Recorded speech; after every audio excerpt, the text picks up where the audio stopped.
So without further ado, I'm going to turn things over to Rebecca Jones, Mayor of San Marcos. Anyway, I wanted to give you a little background about myself. So I bought my first electric car in the end of 2018. I just moved and I have always had an SUV since the early 2000s because the kids always had to pack them up and everything. And I thought to myself, well, why not change now? Why not try something a little different? And so when I moved, I ended up buying my first electric vehicle, a Tesla. I love it. And so I was very excited when Tesla contacted me before the pandemic and said, hey, would you be interested in having Tesla chargers in your city? And I said, my gosh, yes. How do I sign up? And so we started the process. And it took a while because, with the pandemic, it was very difficult to get SDGE to move along quickly because they had a lot of other things happening.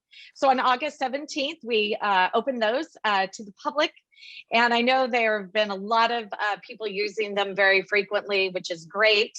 I'm also a member of the SDCADC Board of Directors, and we talk a lot about electric vehicles down at SDCADC, talking about our climate action plans, goals, and reducing our greenhouse gas emissions here in San Diego County. And one of the things that I keep telling them all the time is we need better connectivity for our electric vehicle users, because I don't know about you guys, but I get range anxiety all the time.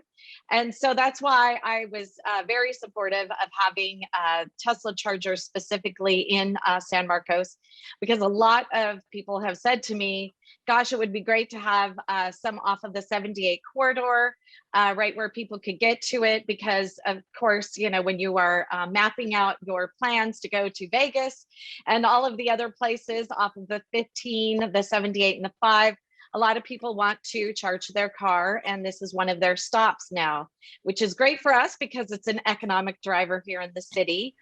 Very excited to see that happening. So there are 20 chargers.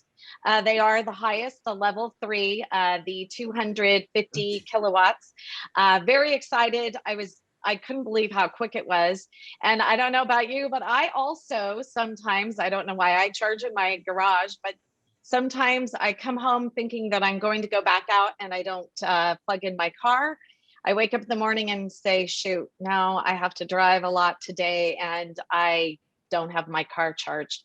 So I spent a lot of time in the Carlsbad charging station there, the chargers on La Costa Avenue at El Camino Real. These ones are faster, which is great. And again, it's located right at our Creekside Marketplace, which there's a lot of shopping, a lot of dining. You can go over to Hobby Lobby, Best Buy, a lot of things to do over there. So anyway, again, back to the navigation of trips, I think centrally located in North County off of the 78 is very helpful for folks. And I've had a lot of people reaching out to me saying, thank goodness we're doing this. Anyway, I would be remiss if I did not mention to you all, we really need your feedback when we're at SDCADC, because a lot of the folks that are board members that are making decisions on where we spend money and infrastructure and all of that, because all of the money that comes to San Diego County for transportation is fed through SDCADC. And so I think a greater understanding of how important it is to continue to invest in the infrastructure. I mean, I talk about it all the time. I see some board members kind of rolling their eyes. I'm not sure if they just don't understand how important and vital it is to having, the good network all throughout the county. And in my opinion, we should definitely be having, oops, I'm losing one of my earbuds. Oh, there it went. If we don't have enough infrastructure throughout the county, people are just not going to invest in buying an electric vehicle. It's just not going to happen. They need to be as plentiful as gas stations, in my opinion.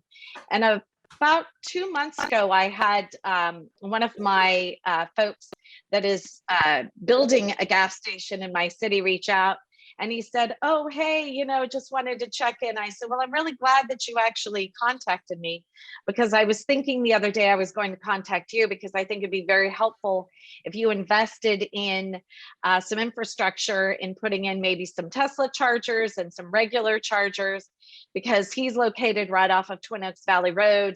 If you're going through the Twin Oaks corridor from the 78 up to the 15 that way, that's another way that folks route their trips to maybe Riverside and San Bernardino and all of that. So I said, well, maybe you should look into this. And he said, well, I'm glad you brought that up, because I've been kind of thinking about that too.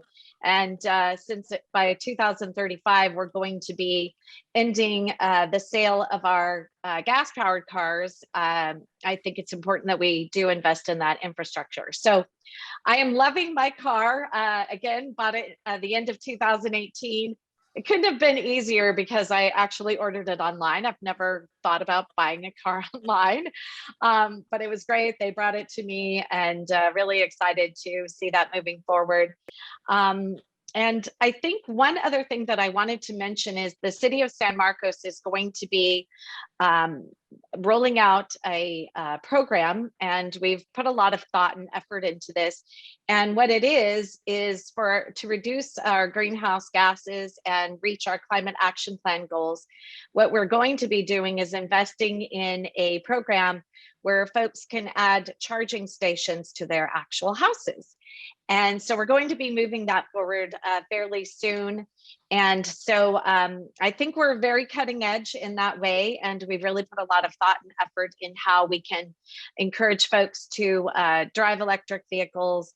And then also, I think at some point in time, it's going to be fully autonomous. Mine's semi-autonomous, but I love that part of it too. It's just very convenient. And I tell people all the time, don't be scared of an EV. Don't be scared of the range anxiety. We're working on getting more charging locations throughout the county, and then also, really the country, because a lot of people, I think, the reason that they don't purchase electric cars is they like to go on long drives, and it's hard to do that if you're not used to it.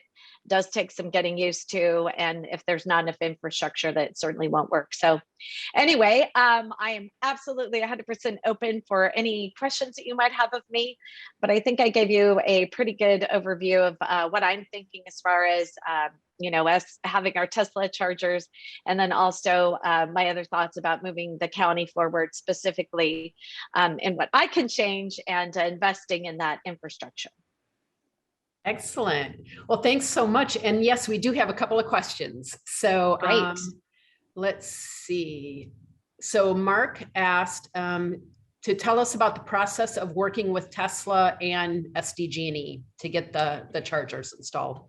So what ended up happening is we actually had an inquiry, because one of my constituents, my residents, works for Tesla, and she had just called the city and said, oh, hey, are you guys interested in Tesla chargers? And so my staff member reached out to me and said, Tesla is kind of questioning, what do you think? And I was like, yes, please set up a meeting.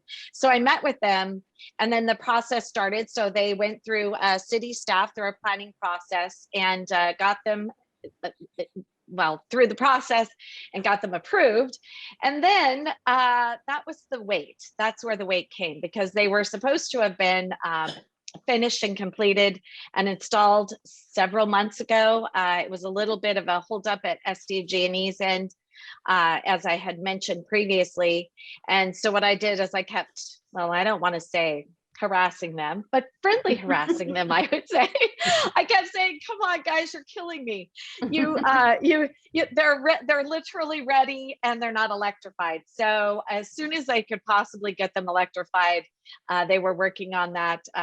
But there was a backup, and I have to admit it was a couple of months, but I kept friendly harassing them saying, how can we move this along? And so I don't know if it helped.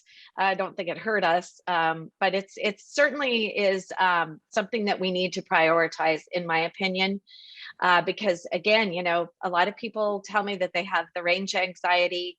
They are afraid to purchase something that they can't drive on a regular basis because they don't have anywhere to actually charge it except for in their garage.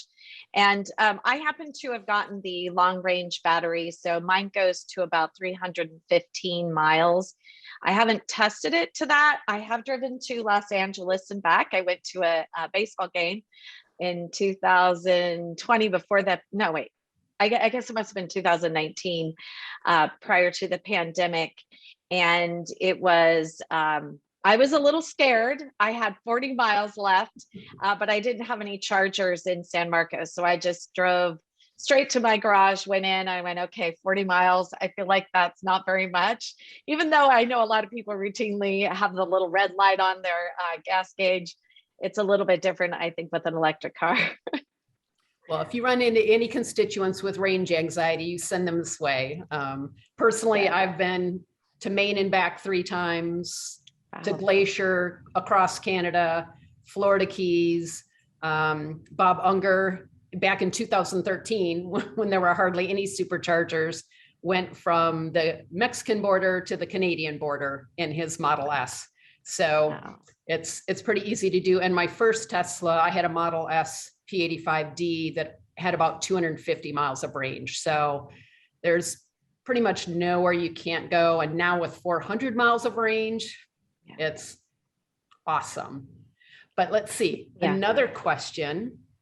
Can you tell us about the joint SANDAG CEC program for Cali VIP multi-unit dwellings? Is there still money available for condos and apartments to install chargers? Worried about the 50% of people who live in multi-units. Well, that's actually something that I've been pushing for myself. And I do not know if there is still money left in that.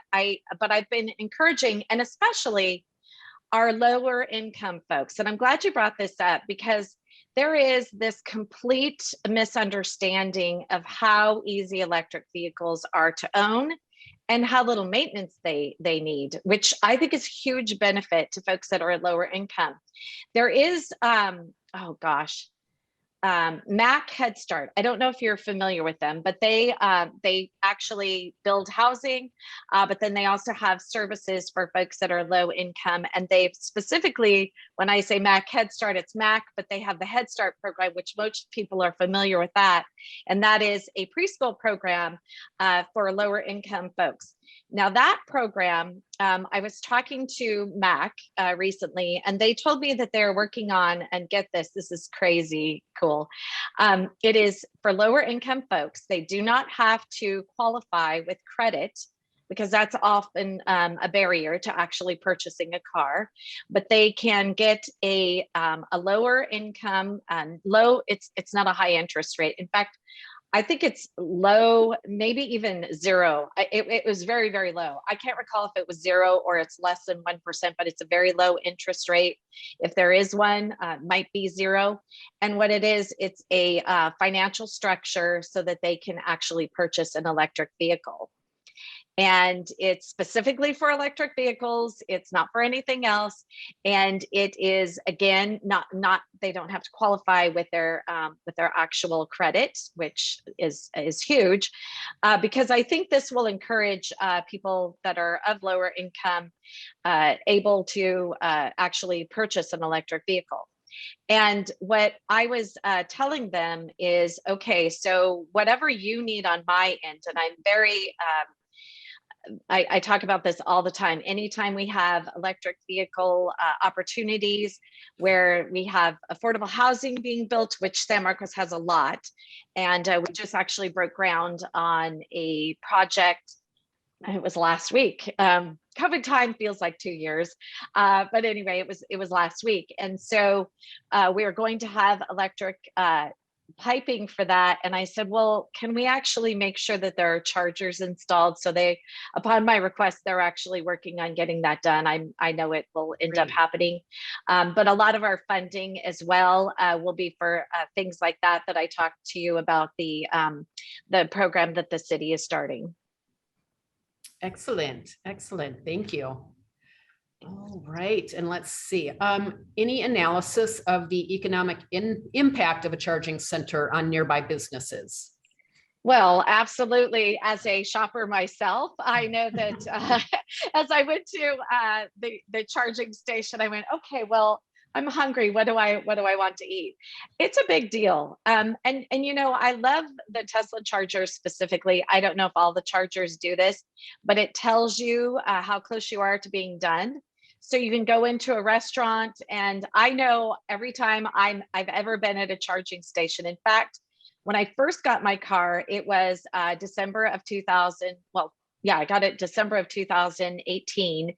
I had gone to my cousin's, and he lives up in Marietta.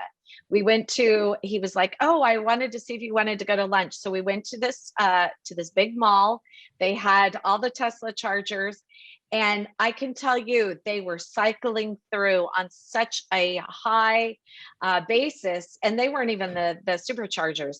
But I saw myself pop up, ran out, got my car off the charger, and as soon as I was gone, there was another. So there are people that definitely, you've got 40 minutes, and no one was in their car, by the way, because they were all popping out to go buy things, maybe have a meal or something like that. So I think it's a huge benefit. I don't have a dollar amount of that. Ours are pretty new, but I suspect that it is going to be a huge economic driver based on the patterns that I personally have and that I've witnessed when I've been at the chargers, even in Carlsbad. People go to the gym, they go to the coffee shop there, they go over to the wine bar, and that's even with most of that. That's Beacon and La Costa there. That's what most of that actually closed, but they're rehabbing it right now. It's going to be opening up. Lofty Coffees over there, and I forget, I think it's the La Costa wine. And but anyway, I know they're always busy, and I don't see anyone ever sitting in their cars. So I imagine they are definitely doing shopping and all the fun things in the centers there. I love the location. It's a good one. Excellent. Good deal. And then let's see. Will you be offering some kind of credit to people in San Marcos who install an EV charger in their home? And alternatively, any thought to offering a credit to San Marcos residents who buy or lease an EV? Well, a credit as in, so the dollars that I spoke about, we are actually going to help them install them financially. So it goes toward our greenhouse gases as far as the city goes, as far as, reducing our carbon emissions. And anytime a development is installed, and we are actually talking developers, we're having the conversations too. And I know many of them are very open to it, to actually start installing them in their properties. I know they're almost all pre-plumbed. I think that's actually part of the building code, but the incentive is to also actually offer a charger so that when folks move in, they don't have to go through all of the installing it themselves. So I would definitely be open to something like that. We do have limited funds. So to stretch them as much as possible, I would like to put them in the multifamily, and then also offer, the regular homeowner to purchase an electric car, of course. But I don't know about actually purchasing a car. We don't have those kinds of funds, but certainly if there are programs that come forward, I'm always open to doing that. And I've told Sandag, I have a contact that I always tell her anything that has to do with charging stations and the actual infrastructure, because I talk about it a lot, to let me know what programs are coming up, and if there are, definitely want to push it out to my citizens. Excellent. All right. And then is Tesla leasing the space for the chargers, or is it free to them? It is, well, they have to pay the ground lease, and then they are paying all the electricity and all of that. We're not giving them a free ride, but we definitely, want them to be there, and we appreciate them being there. But no, we're not incentivizing them as far as that goes. They're making money too. I mean, they're making money. And so it's paid for by, all of us that actually charge there. Excellent. All right. And then what is San Marcos's push for workplace charging? It's a big game changer.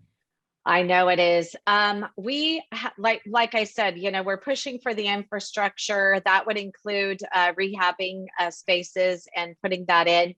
The good thing is that a lot of people are thinking about it too. And I know that some of our largest employer, private employer that is Hunter Industries. And I believe they do have some charging over there. In fact, I want to say that their outreach person has a Tesla. I'm almost positive he has a Tesla. So there are a lot of people that are definitely taking a look at it now. And right across the street is where EV West is. Mhm. And so I know that there are opportunities there as well for folks to charge. And, you've got the solar, a lot of people are putting in solar. I would love to see the school district do it as well. I don't know that they are open to it or thought about that. Yeah, think about all the teachers that are there all day. Mm-hmm. Yeah, we should talk afterwards. I've got definitely got some good connections on that. So wonderful. Okay, excellent. well, they just got a new superintendent, so I know he's going to be doing some groundbreaking things over there. Excellent. All right. We're going to take another couple of questions here. Let's see. And how about non-Tesla chargers? So we have ChargePoint right now, and yes, we need to invest in all of it.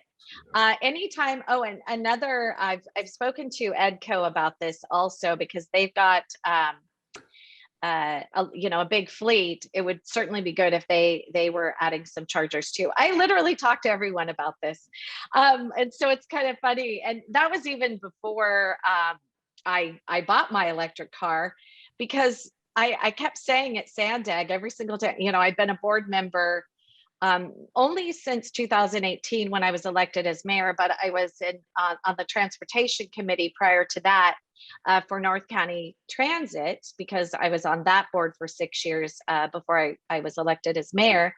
And I talk about it all the time. We're never going to get people to switch. And I even said this before I bought my Tesla. We're never going to get people to switch if we're not putting in the infrastructure. So we've got to keep thinking about where can we add it? How can we start talking about it more and figuring out how those, the Cal EVIT dollars were definitely a way to do that. And I was encouraging people to apply for those funds too. You still have the wrong concept. Yeah, you're a sweetheart. Hang on, I'm going to mute someone here. This right here. Could everybody mute themselves if you're not talking? I don't know who that is. I might have lost track of what I was saying. I'm sorry. I was trying not to listen to him talk. Now I'm trying to find them. All right. Well, let's go on to another question here. Let's see. Let me scroll through. And then, and I was wondering too, because I know Simon Friedman in our group has worked with Carlsbad to get anti-icing ordinance through. So do you have anything like that in San Marcos? I'm sorry, to get what? Anti-icing ordinance, where just to keep people that are not charging from parking in a charging spot. Oh, now I wasn't aware that people actually do that. I would absolutely be 100% supportive of that.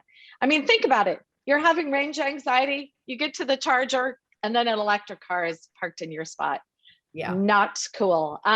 Actually, I'm gonna tell on myself. When I show up and there are EV spaces, it just says, and it's not a charging spot, and it just says electric vehicle, parking, and then people are parked in there. I'm raging inside. I can't take it. It's so annoying. It's like, really, out of this whole space, and there's no parking spaces, and then this one space, and it's like, really, you have to be there in your big SUV that I can tell is a gas guzzler. Come on. Not cool. So I would be totally supportive of something like that. And I wasn't aware that there was an actual ordinance, but yeah, I definitely will look into that. I totally agree with it. Yeah. And Simon said he would be happy to send you Carlsbad's ordinance. Perfect. Yes. All right, and then we'll take, let's see if we have one. And by more. the way, we have one. Let's see if we have one. And by the way, we have 2 council members that have electric cars. One that has a hybrid, and then 2 that I keep trying to incentivize them. And that's my shame, of course, like every, like all of us. Yeah, I'm like, oh, wow, still driving that gas car. Interesting. Good for you. We love that. Yeah. All right, so last question here. Let's see. In promoting EV adoption, charging stations, and climate change response in your San Marcos community, how much pushback, if any, have you been getting from naysayers? Well, again, the only people that really speak against it are the ones that are like, well, there's just not enough infrastructure. And I'm just not quite ready yet for that reason. I think anyone that's driven an electric car realizes that they're not bad. They're great to drive. They're wonderful to drive. And that goes from a Prius. One of our council members, as I mentioned earlier, has a Prius. I have a Tesla. The infrastructure is really, I think, the biggest drawback. And again, I talked about our lower income folks. They just think, oh, it's too expensive. And I can't do it because it's too expensive. As the infrastructure is added, and as they find out about these different programs, like the one that I spoke about earlier by MAC, those are going to be programs that are going to change people's minds. And it's just going to take some time, unfortunately. It is going to be word of mouth and all of us encouraging folks to have that switch and take that switch. It's not going to be overnight. Unfortunately, people think that it's going to be too hard to switch and it's too expensive. Again, I keep telling people, hey, think about it. You don't have to have your oil changed on a regular basis. It's actually so much easier with and seamless having an electric vehicle than actually driving a gas-powered car. You've got your battery, of course, but then you really only have your tires, and that's the upkeep of it. So just encouraging people is going to be, I think, how that changes. All right, well, keep us in mind when you have events in San Marcos, because this is what we do. We go to events and we talk to people about driving electric and all of those benefits, the total cost of ownership and all of that. And what's nice is that it's not coming from a dealer or somebody that's trying to sell them something. It's just, we always tell them we're just giving information. That's all we're doing. So people really kind of let their guard down, and I think we've really made an impact in San Diego. That's awesome. Do you go to street fairs and that sort of thing? We go to street fairs. We've done the Vista Farmers Market. We do the Balboa Earth Fair every year. We do 5 days at the San Diego Auto Show, SDGE's Eco Center. We do Gompers Park. We do pretty much anywhere that there's anything going on. We'll show up and bring owners and vehicles and a booth and talk to people about driving electric. So wonderful. Well, then I'll send you some information. The Chamber of Commerce is having their fall festival in October. Oh, perfect. And there's also a weekly farmers market as well in North City. Oh, excellent. Excellent. That's great. Yeah, we did the Vista Farmers Market recently, and it really was a great experience. So wonderful. Super. Excellent. All right. Well, thank you so much. We really appreciate you taking the time and joining us and telling us all. And we're so happy to have another supercharging station in North County. So that's great. Great. Thank you. Thank you. Bye. Bye. Bye.